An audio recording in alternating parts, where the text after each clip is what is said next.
So for each of these frame decomposer representation, always you have this frame in column. And with the colors, red means high value of the signal and blue means low values. So now from that we can, for instance, compute the flux, so the distance between successive frames. And this shows clearly that we have some peaks where there is a high contrast between some of the successive frames. So it can detect, for instance, a note onset, especially when you have a signal where you have change of chords, but not so much change of general energy. Using this spectral flux, you can see this change in the spectrum. And what is interesting now, due to this generalized framework, is that you can compute any frame decompose scalar representation, and then compute the flux of anything, Cepstral flux and autocorrelation flux and so on. And then you can specify the distance for the flux. By default, it's a Euclidean. You can only consider positive difference. For a spectrum, you can have complex flux, so you take the spectrum in the complex representation and you see the distance between these complex values. And then you can do some further post-processing of this mere flux, filtering and so on. Another general operator is the envelope extraction. So showing the general long-term evolution of your curve. You can sonify this envelope, and now we can just hear this change of energy.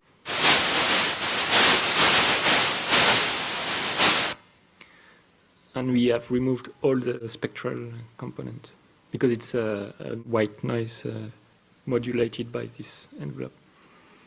So now for envelope, by default, it's based on low-pass filtering. So basically, there is a full wave rectification, but you can also do that in the complex domain. But this makes some problem with the Hilbert transform. It's not the default in the toolbox. Then low-pass filters. There are two possible low-pass filters: infinitive impulse response or half Hanning window, and then you can specify the time constant. And then finally, down sampling. So either you down sample by a given ratio, or you specify a new sampling rate. Or you can compute also the envelope based on spectrogram.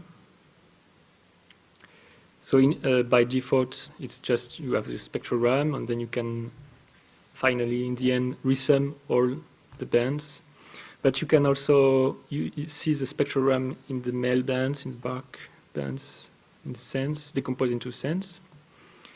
And then because we use this frame decomposition of the spectrogram, this has usually a low sampling rate, so you need to resample after, upsample.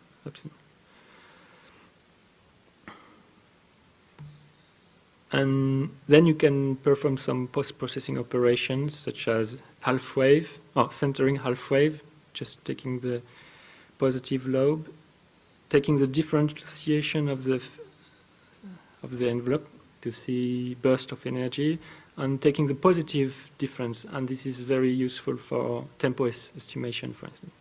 This is used as a curve where we see the periodicities.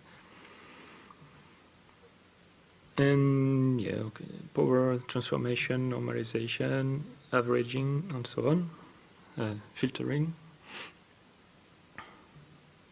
Then just to mention, we have implemented a part of Clapeyron model used for meta estimation with logarithm compression with a summation of the signal of the envelope and the differentiation. So basically it's from what we will obtain from a classical envelope here. Then we have something that is more closer to the signal in the auditory neural system. Then now we can also decompose into different channels using a bank of filters. And classically, for instance, we can use a gamma tone, which is from the auditory toolbox. You can specify the number of channels and so on, and you can play. If you play, you can play the different channels and specify which channel you want to listen.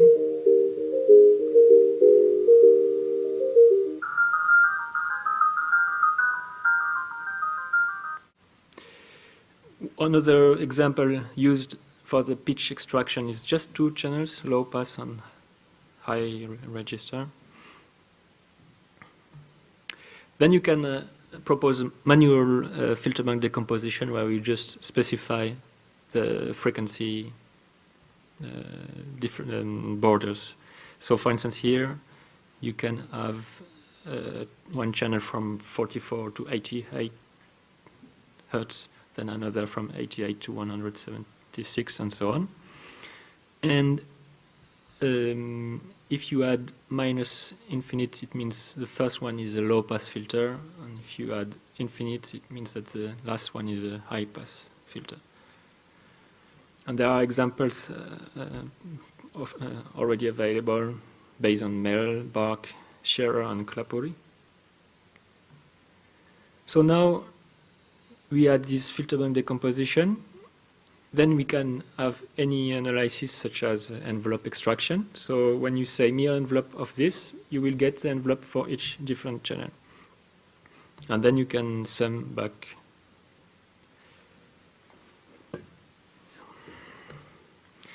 So now about this stereo non-decomposition. So if you use this mono option initially, and if you want not to transform the waveform into mono, then you will keep the two channels. So if you compute the envelope, you will have the envelope for each different channel, and in the end, you can sum back. Then summary, for some operators, you have this summary, which is actually the same mere sum. For instance, filter bank decomposition envelope as before, and then, for instance, autocorrelation. And usually when we sum back, this is called summary.